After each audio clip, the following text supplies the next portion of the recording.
Welcome to Small Business University Online, powered by Small Business Expo, America's largest business trade show and conference for small business owners.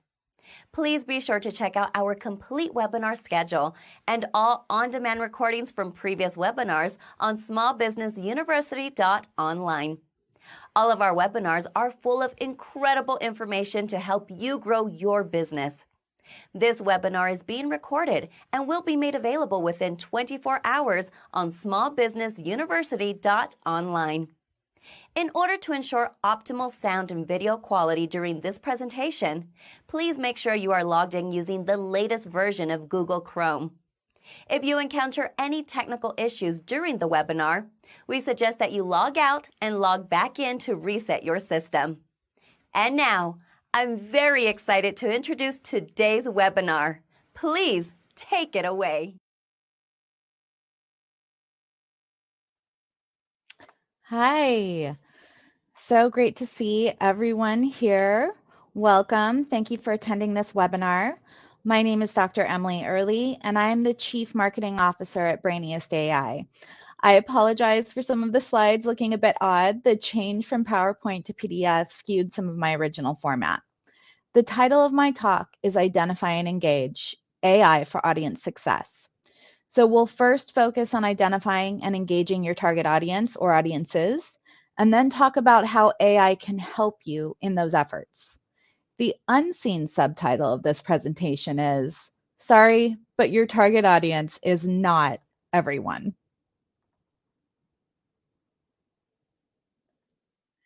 The struggle is real. As small business owners or people who are part of a small business team, we are incredibly invested in our product or service. We can imagine everyone using what we have to offer. We thought it was brilliant.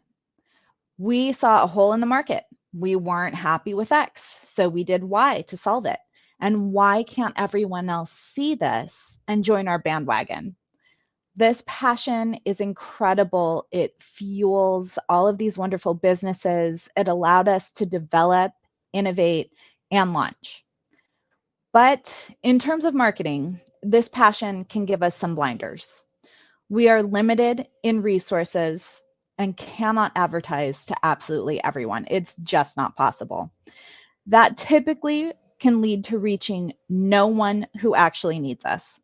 So we need to be realistic about who we are, ground our brand identity, and determine the appropriate customers to get ourselves in front of.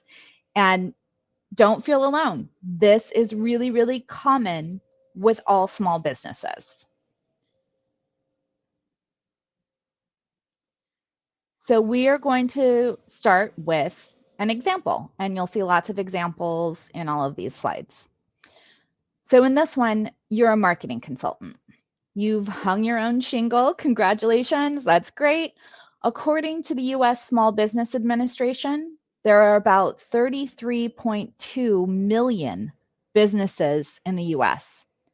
But a more practical number for that is about 17.8 million, because that's the number of businesses that report having at least one paid employee, according to the statistics of US businesses. Realistically speaking, are you able, as one single marketing consultant, to serve all of those businesses simply because you're a marketer and all of those businesses should be marketing? And I'm guessing everyone knows in considering this that the answer to that is no, not possible. So let's take a look at some of these numbers. My apologies. In the United States alone, there are approximately 365,000 businesses in the marketing consulting industry. So that's marketing consulting. Their share distribution, the top companies in the industry hold relatively small market shares. For instance, the largest companies such as WPP PLC and Accenture PLC have market shares of around 2 to 3% each. So consider how small that is. That means we have to start thinking about how we are segmenting who we believe we can serve.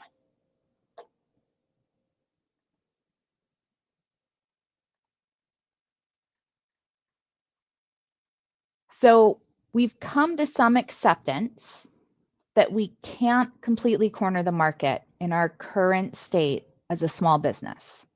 And that's great. That's great. We want that sort of acceptance. That's the first step in figuring out who we market to and how.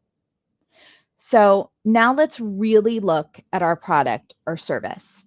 And we're going to start with three major questions about it: the why, the what, and the who. So I want you to take a look at this image that I generated on Brainiest.ai. It's an expectant mother wearing a red tracksuit, pushing a baby stroller near a playground.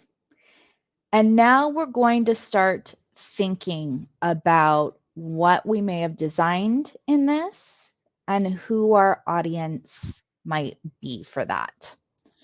So let's say you're the designer of the red tracksuit.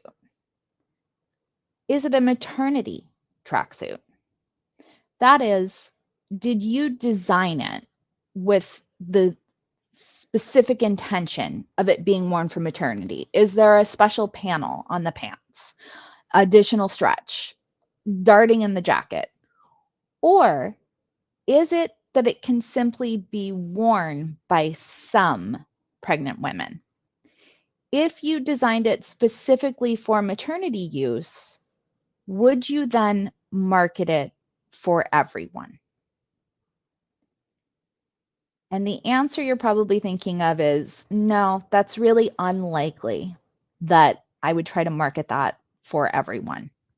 You may have a subset of women who find those designs more comfortable in general.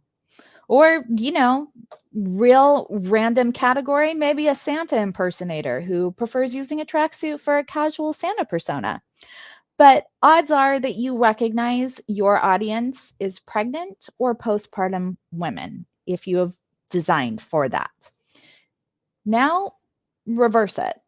So you didn't design the tracksuit for pregnant women. Can it be used by some? Sure.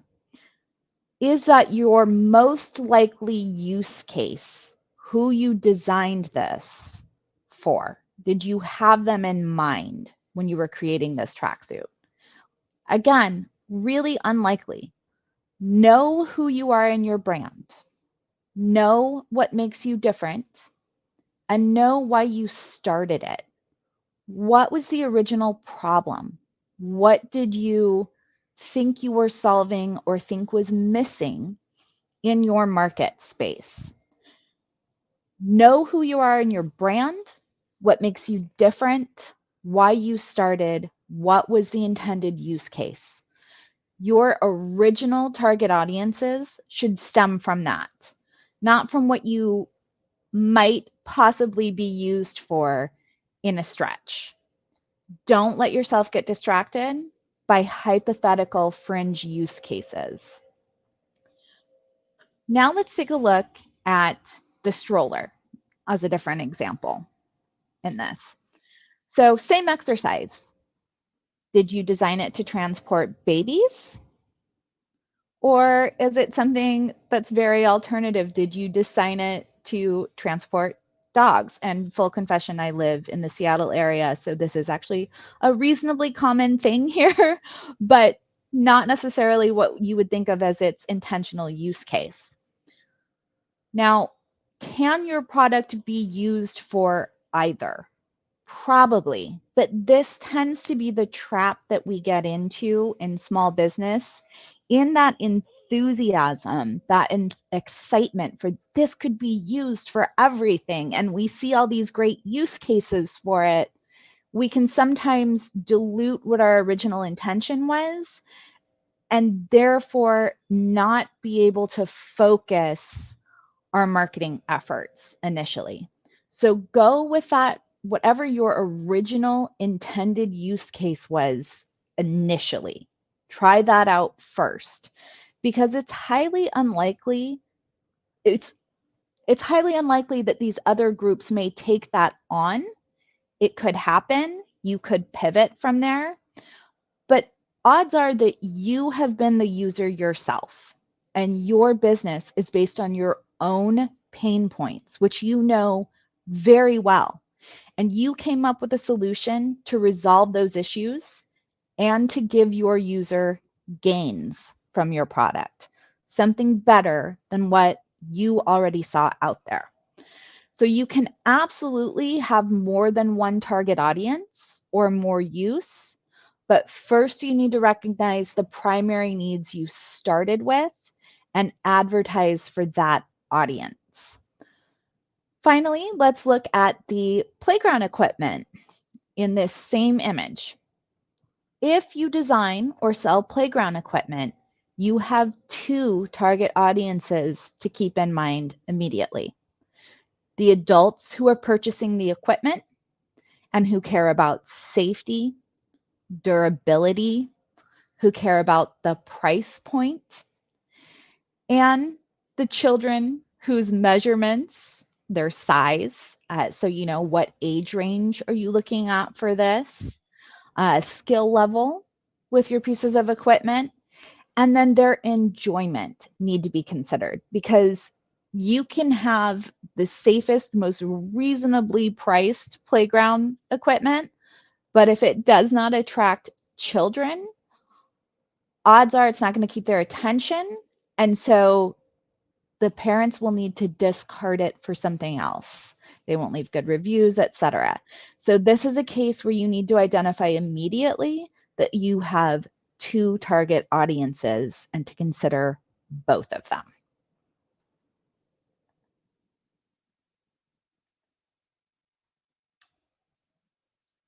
Okay, so in that last slide, we focused on your product or service and the intentions behind it, the problems you're solving with it. What were the pain points that you found? What are the gains that your audience is going to get from using your product? And how those things begin to point you towards your target audience or target audiences. Now we're going to hone in on your potential users, also known as your target audience. And yes, you can have more than one, and I highly encourage that you consider more than one and develop more than one customer persona, which is sort of the personalized individual embodiment of a hypothetical imaginary member of your target audience. So let's start with some categorizing for your target audience. And you need to think about your business and think about it realistically. Is there a geographic location that makes the most sense for you? Do you need to start by limiting who you are marketing to, who you're attempting to sell to in that way by geography? This can be a really easy area to start zeroing in on because you may have some really obvious limitations. For example, if you're a brick and mortar store, then it's really unlikely you're going to want to try to start off with some kind of international reach or, you know, really even outside of your state, probably not even outside of your county initially. Does your service require meeting in person because you're a hairdresser, a masseuse, maybe a physical trainer who prefers to interact with the folks that you're working with instead of offering online training? So think about those sorts of limitations for geography. Do you have a license to operate in a specific area? If so, that helps you zero in right away. Is your product or service better suited to or oriented towards a particular gender, a biological sex, a particular age or age range, race, marital status, religion, or another kind of interest group? These are some quick ways to start narrowing down what your target audience or audiences or customer personas are going to be like. So for example, let's say you sell a simple, clean line of jewelry that is well suited for office wear? Is there a possibility that someone who identifies as male or someone who does not work outside the home or isn't old enough to hold a job would wear that type of jewelry? Sure, of course there are. Was that your main intention for the jewelry? Probably not. So are those groups then your main audience where you would anticipate the bulk of your sales will come from? Again, that's unlikely. So it doesn't make sense to aim your marketing efforts at the more unlikely groups. There is, however, a side note here. The one case where this is not true is when you specifically cater to a specialty audience for that particular product or service. The example being like in that other slide, you design and or sell strollers to carry dogs instead of babies. Then you want to make that really clear. You want to be advertising to dog owners. You know, it wouldn't be as obvious, but you have made this like a very specialized niche product or service for those folks. Or maybe you specialize in makeup application for drag performers rather than your typical businesswoman. Those are areas then when you want to target in on very specific groups that you wouldn't necessarily think of as being the bulk of your audience. However, outside of those types of exceptions, don't get distracted by the what ifs of a smaller use group. So we're going to take a look at the middle image here. Look at the differences in the technology these three people are using. This is something that is not always considered right away. Sometimes it helps in thinking about your target audience to think about things that people already own and that you might use to help you distinguish some of your audience. So, for example, if you want to sell a phone case, then you need your product in front of someone who, one, has a cell phone, and two, your case fits their specific phone. In the case of maybe a software that you have developed and your business is, selling that particular software subscription, those online subscription services or applets, the technology matters as well. And I can use my own business as a use case here. We designed Brainiest AI for computer use. So the technology a potential user owns and operates on is important to us in identifying our target audiences. We're going to help narrow ourselves down by making sure that our marketing is computer heavy, where those digital ads are showing up, and trying to identify people who own laptops, work from a desktop, etc., instead of solely from their phones. And finally, another big area to consider is your target audience's profession or hobbies. And if you can zoom in more, focus in more on your target audience that way. If you own an auto body shop, your target audience is not a public transportation user or people under 16. So these are some simple, quick ways to start identifying not only who your target audience is, but who your target audience isn't, or what they do or don't have or do, or where they live. And those things can be just as essential in your identification.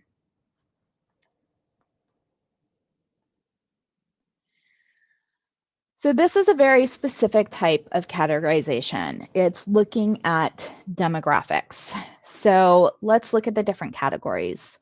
We've got age. And so the example here is you think that your product or service is best suited for people between the ages of 20 and 30. You don't have to have like a very, very narrow specific idea in mind. This is a lot narrower than maybe some products would be. Maybe in some cases, it's simply adults, but that still helps you narrow it down. The next category is location. You're going to want to consider, is it an urban or rural area? If you can get more specific because you are limited in particular ways. I see that we've got a massage therapist in the chat there. That would be really helpful too. It's very likely to be where you're located, somewhere that's within reasonable travel distance for you. Gender as a category. In some cases, that's not going to matter. In other cases, you may have a product or service that you think is going to be more skewed towards male or females, or those identifying as such will prefer or be interested in what you're doing. Relationship status might be an issue. So you're really unlikely to sell engagement rings to those who are already married. So you have to consider at some points where people are in that portion of their lives as well. Occupation. Are they students? Are they professionals? Are they retirees? Does it get, way more specific than that because you are a marketing consultant and so they need to be someone who's making certain decisions in different types of companies? Maybe you specialize in the type of company that you work with. These are all things to consider. And finally, you want to consider income level and what they're doing. If you work, for example, for a nonprofit that is primarily, serving an underserved audience, your target audience for the income level of those you are serving may be lower income. But if you are looking for investors, if you are looking for places to get large grants from, that's going to be a different target audience with a different income level that you are going to focus on. Now we're going to look at a different type of characterization, which is the psychographics. So the different categories are spending behavior, values, interests, pain points, and expectations. So let's look at the spending behavior category. An example would be thinking about whether the hypothetical individual or these groups of people that make up this category are careful when making purchases. Are these folks who thoroughly research before deciding, or are they, say, impulse shoppers? You'll want to consider their values. Maybe it makes sense for your product if they are health conscious or environmentally aware. Their interests might be of more interest to you, what their hobbies are, what their lifestyle preferences are. This is very, very dependent on what your product or service is. You do not have to have an answer for all of these categories. So really think about where these things matter to you. Pain points. What are the specifics, challenges, issues that they faced that made you decide that you could offer a better product or service? And then what their expectations are. What do they expect from products or services? What do they expect to gain in terms of using your service or product over another that they could buy or use? Once you've identified some of these different ways to categorize demographics, psychographics, all of that, then you're going to have to think about engaging the audience you've identified. You're going to have to think about how you will engage the audience you've identified. Where can this audience be reached? And what delivery vehicle will your message be in? So some examples of those mediums are listed here on this slide, but there are plenty of others I didn't include, like billboards or other print ads, commercials, etc. Some things that you should consider. What's your audience's primary language? Do they read? Is your audience full of readers? At what level do they read? Do they read long form? Are they more likely to be interested in short form? Do they listen to the radio? If they do, and a radio spot would make sense, what kind of music do you think fits into who you are as a brand, the product or service that you offer? Would a radio spot then be appropriate? Is building your business as integral to your local community important to you?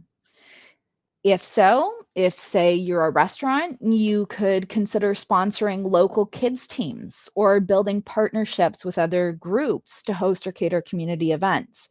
There's all kinds of ways to raise awareness of your brand, of who you are and where you are, and try to reach the audience that makes the most sense for you. Now we're going to look at marketing and sales and do a bit of a compare and contrast at how they're used, where there are similarities and differences, where they overlap. So some shared goals of marketing and sales. Both marketing and sales share the ultimate goal of generating income for a business by targeting and converting prospects into paying customers. In terms of customer focus, both departments, and in some cases when you're a small business, both sides, which you are handling all of, focus on understanding and addressing customer needs and wants. Marketing develops the strategies to appeal to broader audiences. Sales engages more directly with the individual leads that the marketing has drawn in and trying to meet their needs. In terms of digital tools, both marketing and sales benefit from various digital tools to organize, track, and analyze data about these potential customers and actual current customers. These tools help in marketing, in managing your campaigns, marketing, customer relationships, and developing your own performance metrics to see if you really are hitting your target audience, and then if you are turning those potential customers into actual customers, and then if you're retaining them. Let's take a look at some of the tactics used in each of these. So we've got the aspect, and then the marketing and the sales. When we look at methods as an aspect, in marketing, you use wide-reaching tactics like search engine optimization, social media ads, direct mail campaigns, and brand ambassadors. Sales involves more one-on-one interactions like in-person meetings, product demonstrations, and even conferences and expos like probably many of you have been to, and I know I have personally with the Small Business Expo. When you look at automation, marketing often involves automation, and it's to serve your content more efficiently. Sales is typically more manual. It focuses on personal relationships and direct engagement. And then the channels that you use, marketing utilizes multiple channels to reach that broader audience, and sales focuses on direct person-to-person communication. In terms of goals and timeframes, each of these are also a little bit different between sales and marketing. And I'm hoping that in this discussion, you realize you've probably been doing a little bit of each, and you can think a bit more about where your target audience is in these things, and if you've been reaching them effectively through the broader engagement as well as the sales piece as well. So in terms of goals and timeframes, in the timeframe, marketing does focus on long-term goals. You're letting people know who you are as a brand and increasing people's awareness of that so that hopefully when they're in need of your product or service, they think of you. Sales focuses more on short-term goals. You want to meet sales quotas, you have volume targets, it's getting things directly into people's hands or getting the service delivered to them.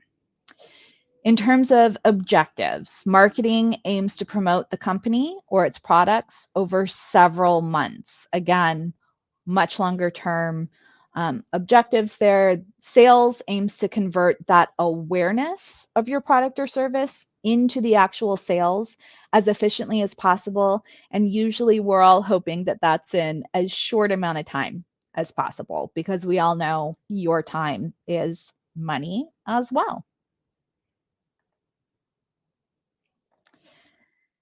Now we're going to move into discussing AI, how AI is changing the landscape in business and in marketing in particular. So we'll start with businesses in general.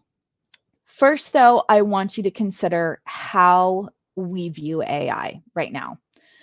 My view is that you've probably heard a lot of extremes about it.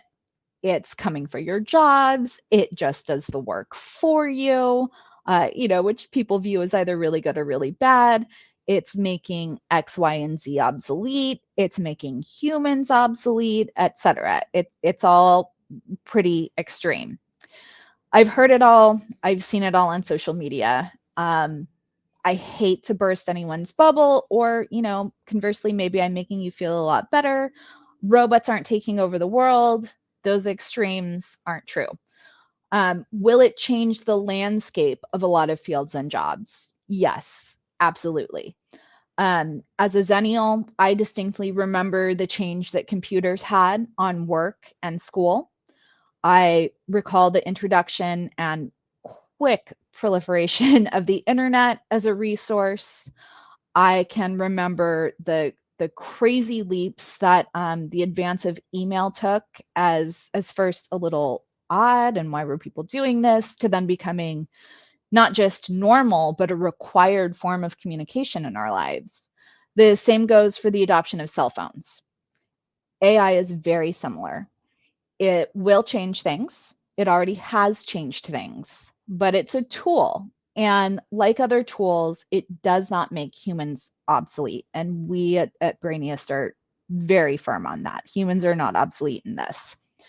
It's also already out there and widely used in a lot of forms that you may not have recognized as it was happening. There's been a lot of talk about AI in the last year. That's because a lot of the models became open. They weren't just proprietary and used within larger tech companies. They've been opened up for more of the public. But stop and consider, you all have predictive text on your phones, and you've had that for quite some time. Predictive text on your phones is an early form of AI. Every time you conduct a plain old search, whatever engine you're using is also using an AI model to summarize that search for you. So AI is not going away. You're already using it in some form. You'll continue to do so. And since you're in this webinar, you've probably realized you need to figure out how to use it for your benefit. So let's take a look at some of these trends. This is from the State of AI at Work 2024 report.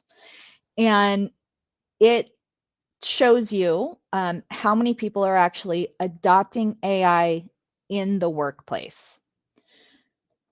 So those are reasonably big numbers in the US. From July 2023 to March 2024, it went from 46% to 57% of workers. In the UK, that jump was even bigger. July of 2023 to March of 2024 went from 29% to 48%. 55% of workers report feeling more optimistic about using generative AI at work compared to just 6 months ago. This is only going to increase. People are going to continue to adopt it as it becomes pretty obvious that it's not going anywhere. 78% of executives believe combining AI with human expertise can result in better outcomes. That with human expertise is really, really important and very true. And 89% of folks who daily use generative AI report productivity gains. These productivity gains are really what we want small business owners to see. We want to help you get there, and AI can help with that. So AI is particularly helpful if you can identify how it works for you.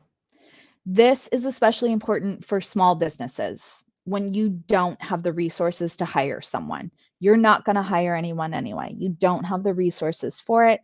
It's not taking another person's job to use a tool like AI to help you increase your own productivity or the productivity of an employee who is wearing a lot of hats already because you are, in fact, a small business.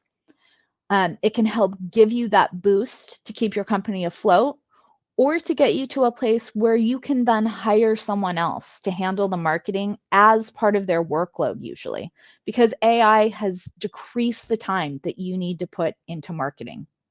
So here are some examples of how AI has been used in marketing.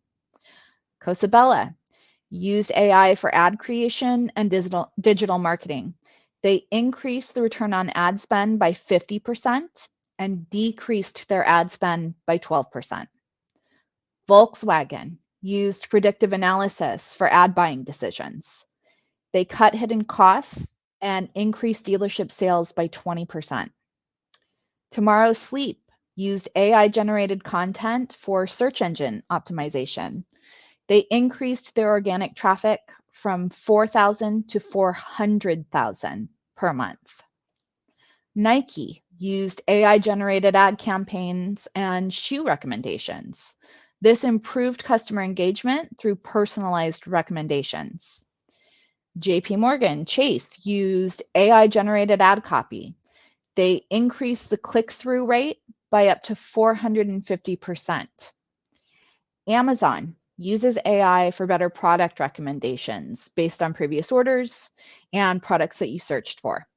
Starbucks used integrated My Starbucks Barista with Amazon's Alexa to improve their customer service.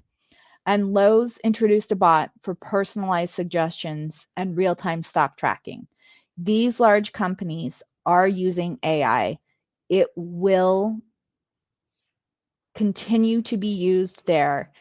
And it is to your benefit if you are also using it in a small business, because customers will have certain expectations about what you can and can't do, handle the quality of your marketing content as well.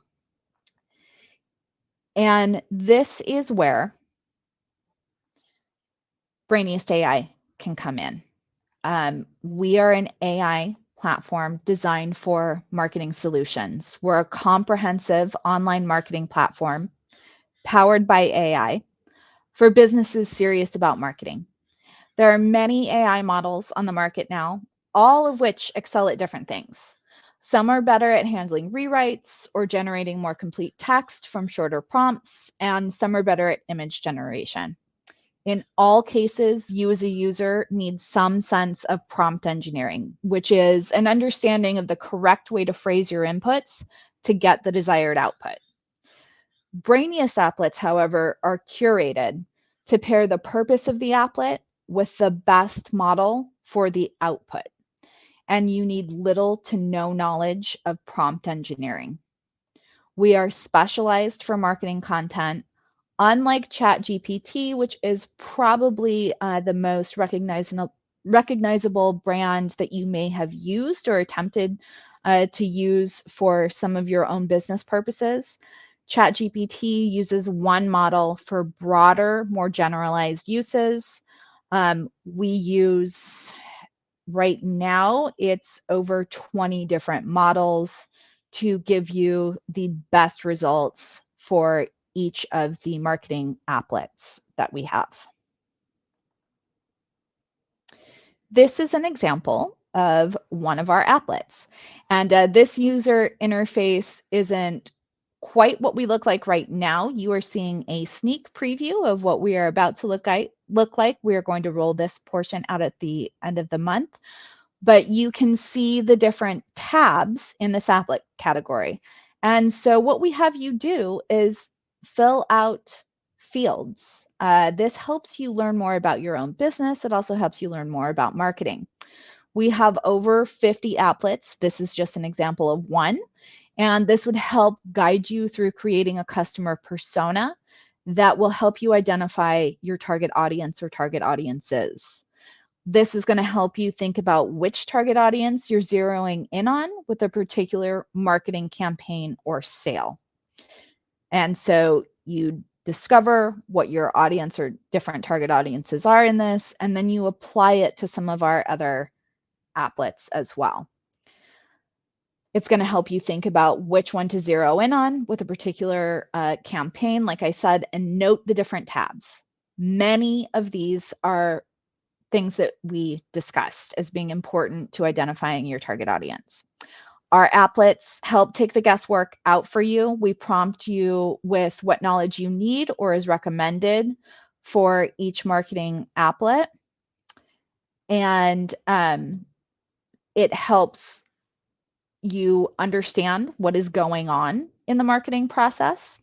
And then our customized coding then prompts the model so you have higher quality content specifically designed for marketing and your particular business.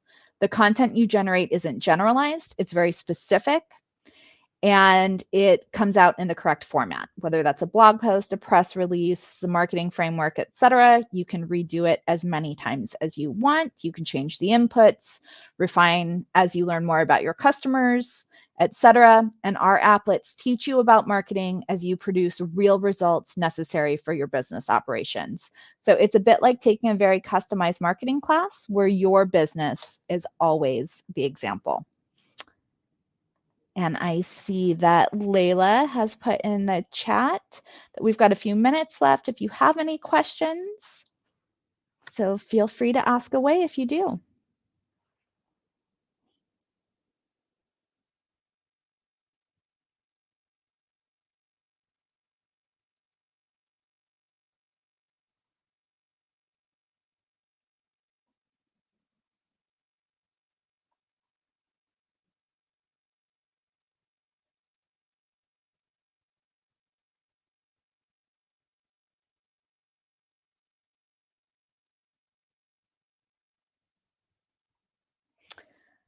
Okay, I see the question, how much does it cost? Our pricing plans, we have monthly as well as annual. Right now, our monthly plan is $29.95 per month. With a free 7-day trial, you save 20% if you do the annual plan. It works out to $23.95 a month. It's billed as $287.40 a year, also with a free 7-day trial.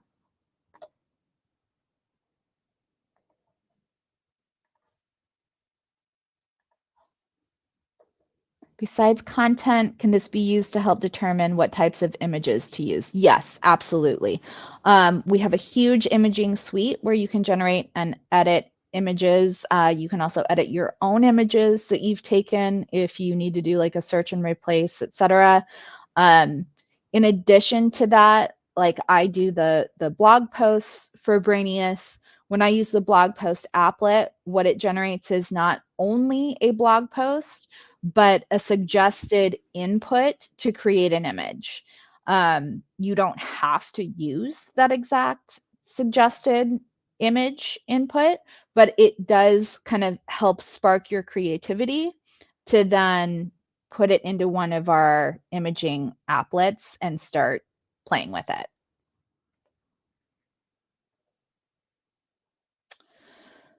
Oh, let's see. So the top Gen AI tools that I recommend, well, pretty obviously Brainiest is the top one. I recommend kind of playing with some of them.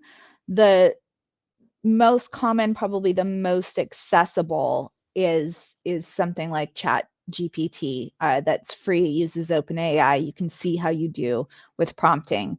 There are other models out there as well, but we have a low subscription price for getting you access to what we have. And we do have Zoom demos weekly, Thursdays at 2:30 Pacific Standard Time. You can check out our website. I do those demos. So I think that answers is showing you how it's done. Cost effective for a micro business. Yes. Cost effective because you're not paying for a ton of other subscriptions. You're also not paying for a marketing consultant. That's a really big pain point that we've heard over and over again, is that people feel like they are doing all of the work and paying a lot for a marketing consultant who isn't working on your time as a business owner, and you have to give them a lot of information anyway about your own business. On the flip side, this can really help marketing consultants who need to generate certain content a lot faster, or can use this as a tool to help their small business owners that they're serving understand what is going on with marketing. And let's see, Andrew's question. Many paid programs for AI generated content, especially video, have limitations on features. How much generated content can be generated using Brainiest? What features are available? As much generated content as you want, and no features are restricted right now at the current plan. This is our introductory price with all applets, so I recommend giving it a try. And I really hope you all learned a lot more about identifying target audiences. Thank you so much.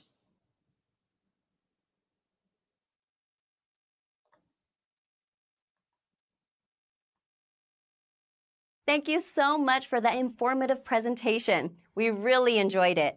As a reminder, this webinar was recorded and will be available on demand within 24 hours on smallbusinessuniversity.online.